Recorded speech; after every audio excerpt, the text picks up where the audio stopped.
First of all, I just want to thank Mandy and the team for bringing me in. Most people want to go into a corner when they hear the word cybersecurity, so we're going to make it very approachable today and understandable. I wrote a book called Cybersecurity for Everyday People. It has impacted thousands of people to help the non-technical, more business-minded folks understand a really critical topic today, cybersecurity, on protecting what matters most to you. A lot of people think cybersecurity is really corporate, but it's something that impacts individuals every day. I've had the chance to be on the news a couple times, and I get calls every day from just the everyday homeowner and people that are being impacted by cybersecurity. So we're going to talk a lot about how you can walk away with a better understanding of what cybersecurity means for you, and then some easy, quick moves and steps that you can take to make sure you're not a victim of a cyber attack. So this is the line that we typically get from people. It was just a normal Tuesday. I've been able to investigate over 1,000 cyber incidents for Fortune 500s as well as local businesses in our community. And a lot of these incidents are not in the news. So a lot of them start with, just a normal day, and then this happened. In 2016, I was in Major League Baseball spring training, and it was just a normal Tuesday. I showed up at the field. I was running a software development business on the side. I've always been entrepreneurial. And one of my business partners called me and basically said, our systems have been hacked. And I didn't know what cybersecurity was or what hacking was. That's how I learned what the term cybersecurity is. So I want to teach it to you guys in a way that doesn't have you go through that situation. So a lot of you have been in this type of situation. You have a new project, you're selling a new home, you're really excited about the momentum that you've built with that specific client, and you kind of go through your typical process. We get into something called muscle memory. We go through the different steps in the process, and we're really excited as things get further and further along in that process. So for me, we were getting ready to sign one of the biggest yoga studios in the country. That's who we develop software for. And we had already served some of their locations. They wanted to bring us into all of them. And they had sent us an email from their specific company. So it said the business name, it said the person we've been communicating with. And they basically said, click on this link and it's going to take you to the final contract to sign it. So I went ahead and clicked it, went on with my practice. And when I got back into the locker room, my business partner, called me and said, our systems are shut down. We can't operate. All of our clients are having derogatory content on their websites. And as you can imagine, it was that heart into the stomach type feeling. And really, this is what taught me what cybersecurity meant. It's not technical. It's all about people. It's about the connection we have to people, and ultimately about trust. So at that point in time, I didn't trust that client anymore to do business with them because they were the ones that were hacked, and it ended up impacting us. So that's what kind of the word cybersecurity to me today means: the security of the connected world. It's not the security of the internet. It's the security of us being able to connect to people in a trustworthy way. So a key point here is that your company is not the target. So the alliance is not the target. You as an individual are the target, and you're the throughway for somebody taking advantage of your company at the end of the day. So I am in this industry, so I really see the dark side of it, but there's a lot of things that you can glean from all of the negativity that I've seen. I want to try to explain that in a way that helps you guys walk away with a better understanding of the word cybersecurity, but also that people around you are being impacted by this, whether it's your clients, and you can become a more trustworthy advisor than you already are by understanding this topic, because they may be going through the process of purchasing a home, purchasing a property. But I'm going to tell a story here shortly about somebody in a similar role to you guys and how they help their client navigate this as not being a cybersecurity expert. So millions of people go through this every year. I'm the person they typically call, or somebody on my team, to be able to navigate it. The human cost is huge. A lot of people lose their life savings, they lose deeds to their homes, they lose their businesses. In my case, I lost a business that was doing almost $500,000 a year, which for a 21-year-old, that was a lot of money to me. And we lost the business because of a simple mistake at the end of the day. So I've had people call me about losing their life savings. irreversible damage to their professional reputation. We get people, when we come in to do investigations, that get fired from their job because they clicked on something. So there's absolutely human costs, and there's a lot of reality to this. So in my book, I got the endorsement from somebody locally. Her name's Sarah. She's a local business owner that sells art. I'm not sure if any of you guys know Sarah. I won't say her last name, but she is an art dealer locally in the Hampton Roads area. And early on in starting Valor Cybersecurity, after I had built companies for other people, I went out and tried to find a client who was really restricted to the term cybersecurity for her own business. And I found Sarah, and Sarah was curious about cybersecurity, and she was really heart-driven. I love to work with business owners that are very heart-driven. I know many of you are passionate about the work that you guys do. And she was working on one of her biggest deals. So it started to kind of bring back the trauma I had from my own cyber incident. And we had had some conversations before, but she didn't think cybersecurity was real in her business. And she went through something similar, but it was more monetary. So for me, it was more of a shutdown and a reputation thing that my clients weren't able to trust me. But for her, it was monetary. So she was going through a transaction to sell a piece of art. And they basically did a reverse transaction of the wire. And she had lost, I think at the time it was like 90,000, which today with inflation would probably be about 110,000. So she's a high-end art dealer. And it wasn't a failure of technology. A lot of people think it's about your email. It's about the system you process transactions through. It was not technical. It was all mental. It was more of her approach to it, that she was so excited about the deal, and the attackers knew that she was so excited that they took advantage of that. And she came to me after and said, I know I am now the target. So that kind of reiterates that it's not a technology or a company being the target. It ultimately is the person. So this is a very personal topic for me, but also should be for you as we go through this. Most people think this is for business until it costs them everything. And Sarah was one of those people that we had to almost be her therapist for weeks and months after, because she wanted to continue to talk about why this happened to her, what she could have done to prevent it. And through that education process, she started to talk to the community around her about how important it would have been if somebody told her what cybersecurity was before that happened. And I had the same wish before it happened to me. I really wish somebody would have just taken the time to tell me about the word cybersecurity and what it meant to them. It ultimately would have hopefully prevented what happened to me. I would have still been in that business, but I wouldn't be where I am today without that drastic situation. A big thing with IT, and I know Chris was going to come, and I know Mark's here as well. Most people think cybersecurity is IT. And as I mentioned, it's not really technical. It's more educational, just like you guys educate yourselves on ways to sign deals and help people. One email, one text. You're probably getting all of the election texts. There's links in those texts. The attackers take advantage of these high polarized type situations. So you got to kind of think as you go through your business and your daily life, how this impacts you. If you have kids, how it impacts your kids. It impacts my grandparents now more than it ever has. So I talk to them a lot about cybersecurity. They typically roll their eyes, but they have only been a victim of about one cyber attack per grandparent, which is, to me, is a success, because I know they're getting messages, because now they forward me emails and say, does this look good? And I'll typically be their vetting mechanism. So it's definitely a people problem. I'm big on it's protecting our legacy. It's not just protecting our data. So most people think it's IT related or data related.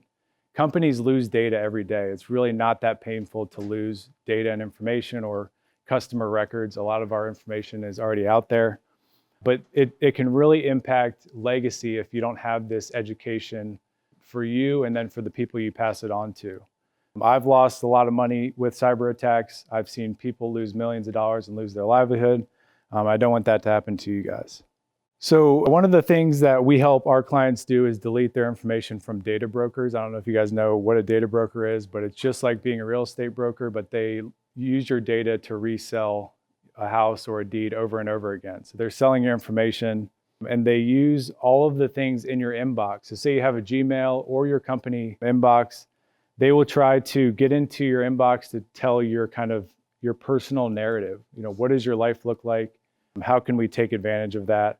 And they're obviously going to try to find the middle of the transaction because that may be where you're moving money the most, or something with a retirement account. So that's going to be something to look out for.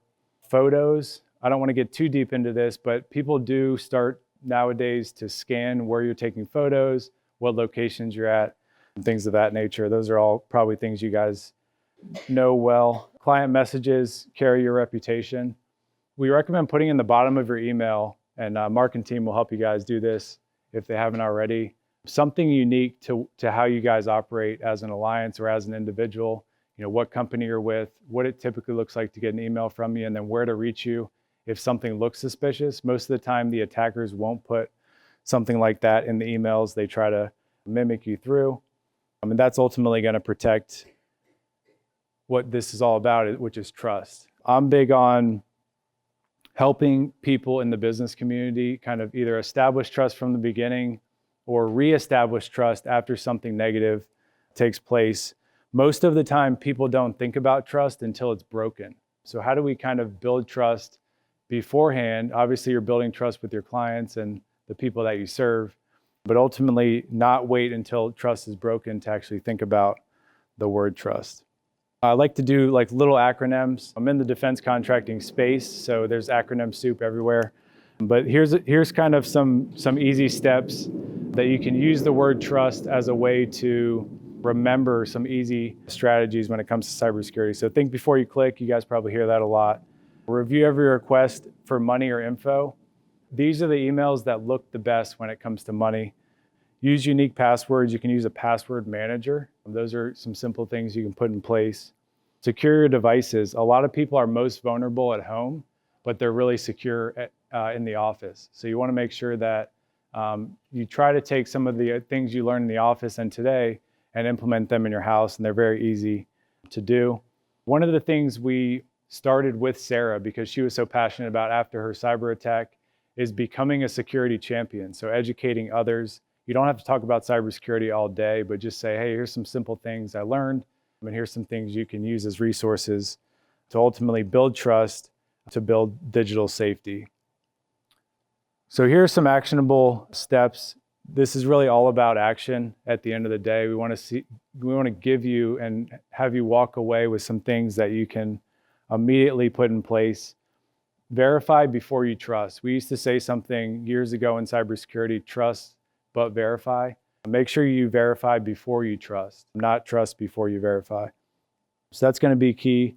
The 10-second rule. I know with the energy bus, she was talking a lot about the narrative you have internally. And I think in business, we start to go so fast.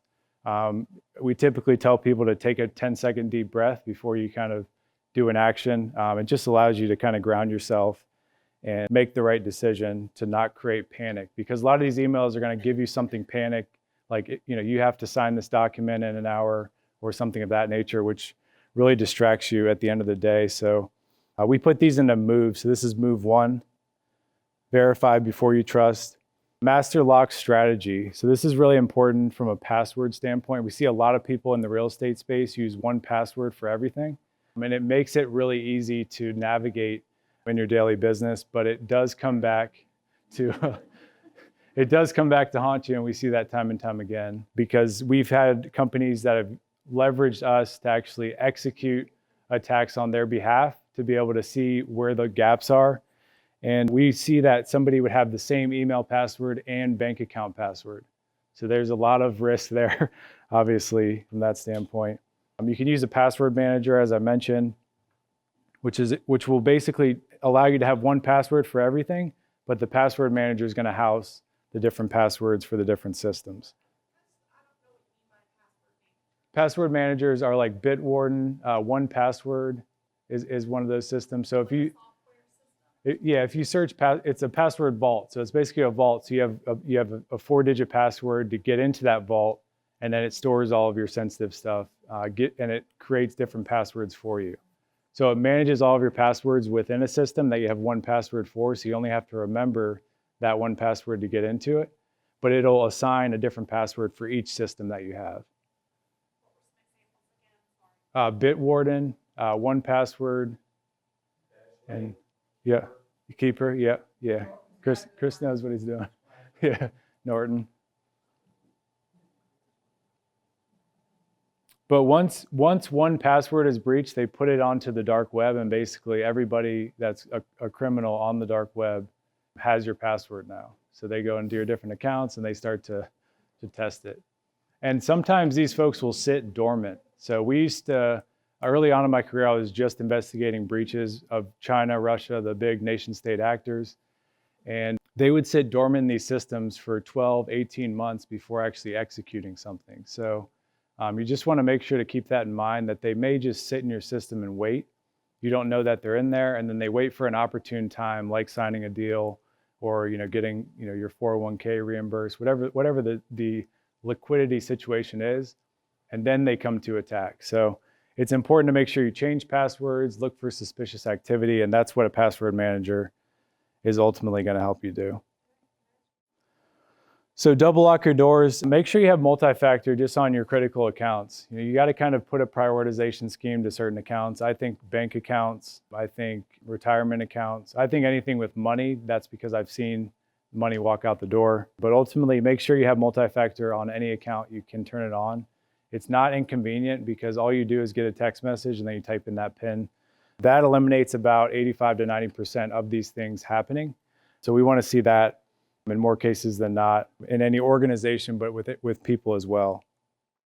So we call it the digital fortress. When individuals call us, you're building a secure home. A lot of the people that have a business have a security system at their house that does not translate to the digital world. So we kind of keep it easy and say, if you have locks on your doors, you can also have them on your accounts. It's really that easy. It's just like installing a lock and then making sure you look for anything suspicious, people going around your house, things of that nature. So this is what we feel like is something everybody needs to do, and not just from being in the industry.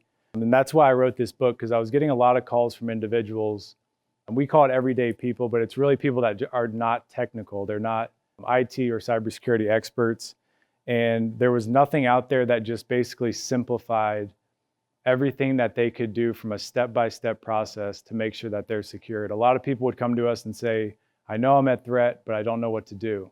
So this was our solution, to really put out a step-by-step guide that anybody could read and basically implement as they read it, which is critical for us to put out into the world to answer the questions that we couldn't support certain people in.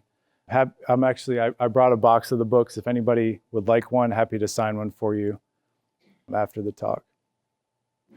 So a lot of people in cybersecurity say it's not a matter of if, but when. We do feel like everybody in this room at some point in time will be a attempted victim of a cyber attack or of cybersecurity. So we want to make sure that it doesn't get executed when that time comes. And then when that moment comes, will you be ready? I really hope throughout this talk you picked at least one thing up that'll help you be a little bit more ready for that situation when the time comes. A lot of the effort is up front, putting on the 3 moves that we talked about.